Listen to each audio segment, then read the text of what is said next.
Johannes Itten, 1888-1967. So he died at 79, and he was born on November 11th.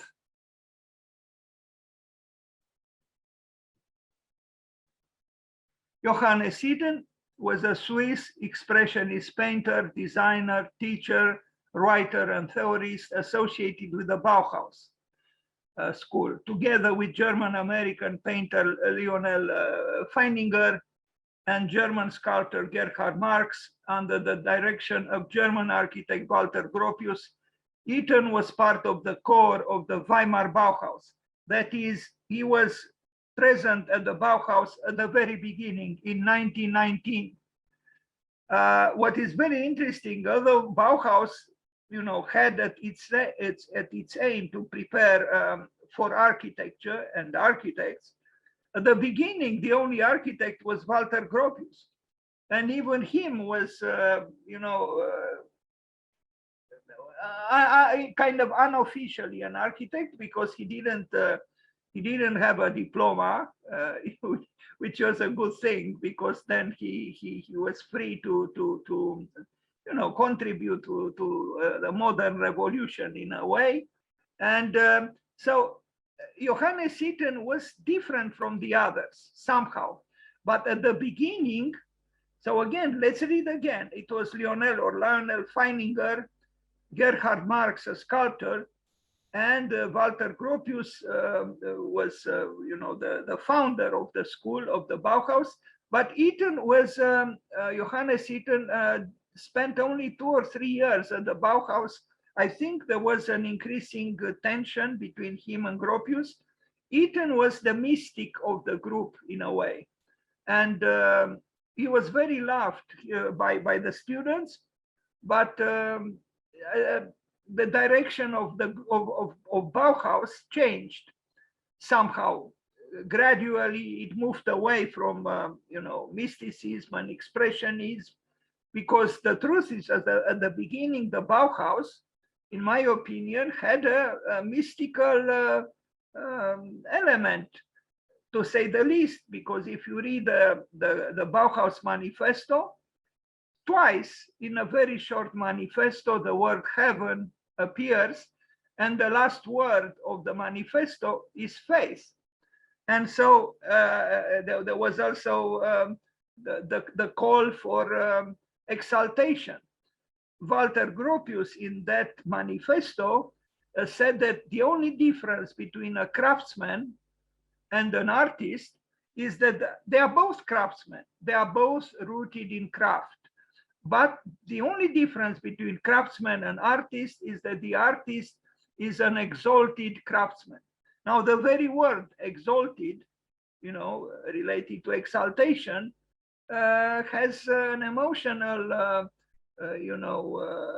quality, which, in time became a little bit diminished, diluted, because of the growth in concern with, function, with industrialization, with mass-produced objects, and so on. So what I'm trying to say, the beginning of the Bauhaus valued Johannes Itten through Walter Gropius, because Itten was the artist who had this somehow mystical attitude towards not just art, but also towards being in general. And you'll understand what I will talk about when I continue. Here he was. I mean, even his posture, even this photograph shows clearly that this man was, maybe too explicitly concerned with a certain level of, spirituality and introversion. And you'll understand later on that this man at the beginning was kind of in harmony with the ideals of the Bauhaus as Walter Gropius envisioned them in 1919. I mean, look at him here. This was a professor, and a very admired professor by the students at the Bauhaus.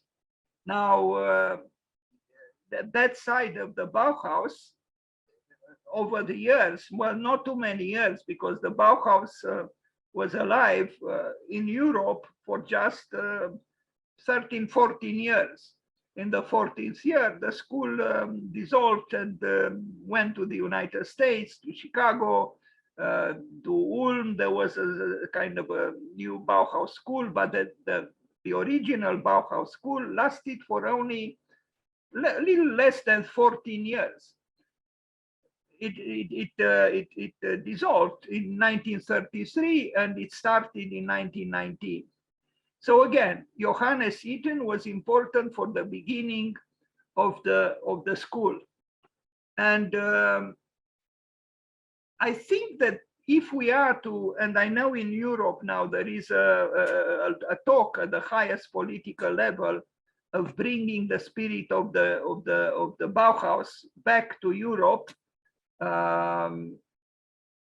I think it would be important to remember the beginnings of the Bauhaus, because usually people, when they talk about the Bauhaus, they don't even know about how the Bauhaus was at the very beginning, because the very few people read the manifesto by Walter Gropius and they don't know. They usually, people associate the Bauhaus with kind of international style attitude about aesthetics, the involvement with technology and so on, and the emotionalism, if I am to use a problematic word, and the spirituality of the beginning, and even the mysticism of the beginning, they are completely forgotten. This is actually a book I had, but I don't have any longer. It was published in Austria. Anyway, he was teaching about color at the Bauhaus. And he was not the only one, of course. Then it was Kandinsky and it was Paul Klee, very important artists, more acknowledged perhaps than Johannes Itten. It was a very interesting school because architecture was taught by non-architects. Well, Johannes Itten didn't teach architecture per se, but somehow the school was meant to prepare towards that sublime conjunction of efforts from the painter, the sculptor, and the architect for building the building of the future. But building the building of the future at the very beginning was to happen in educational terms without the presence of architects, actually. Then some architects showed up, but it took a while.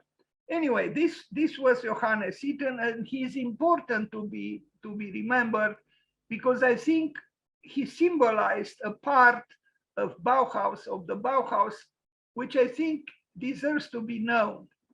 There were other painters there. This school was almost run by painters, with the exception of Walter Gropius. But he was special because he had this, for me, still kind of enigmatic relationship with what we call spirit. And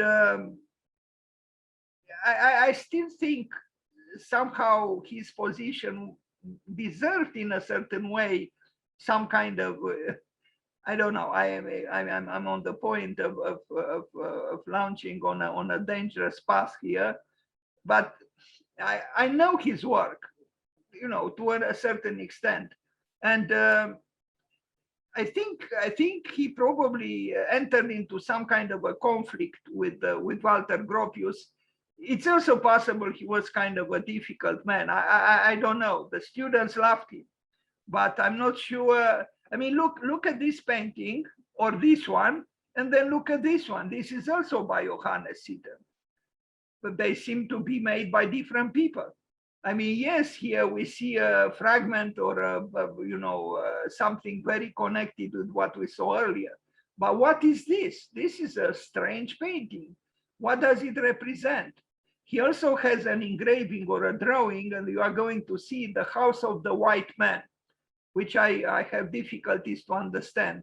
There is some kind of a fragment of a house here too, this, kind of strange corner, with this kind of useless column here, considering that it's not a cantilever, that is requires really a column. So obviously he was not an architect, but what would this painting represent? It's something mysterious about this painting, and the posture of this, is this a child?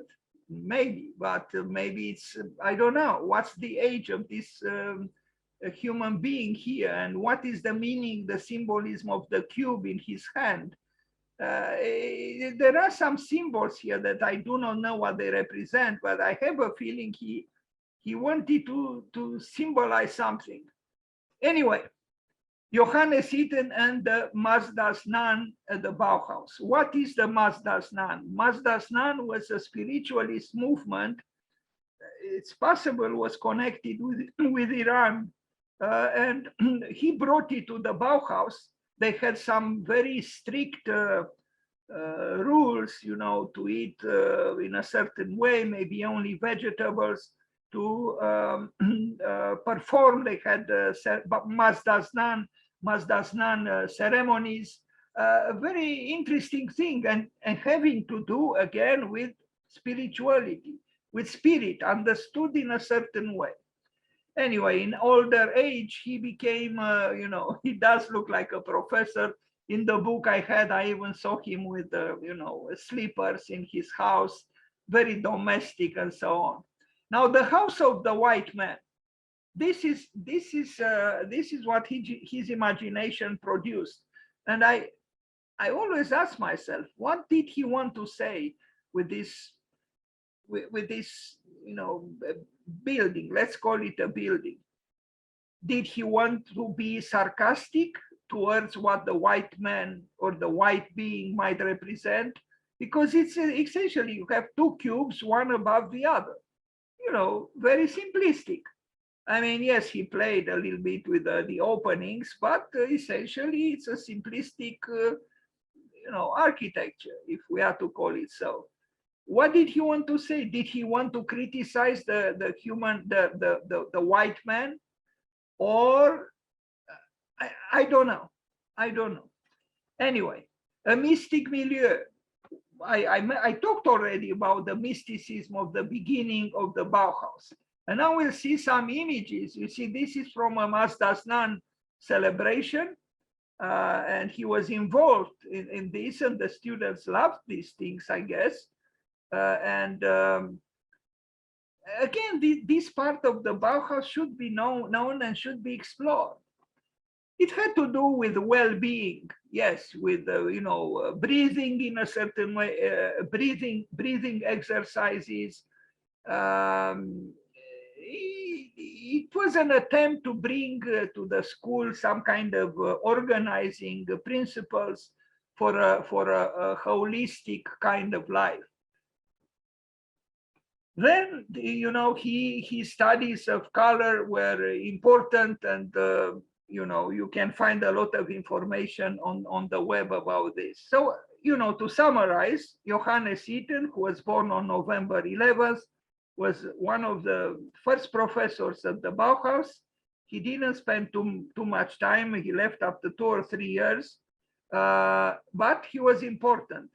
And it's possible that if he remained in the school might have evolved a little bit differently. Who knows?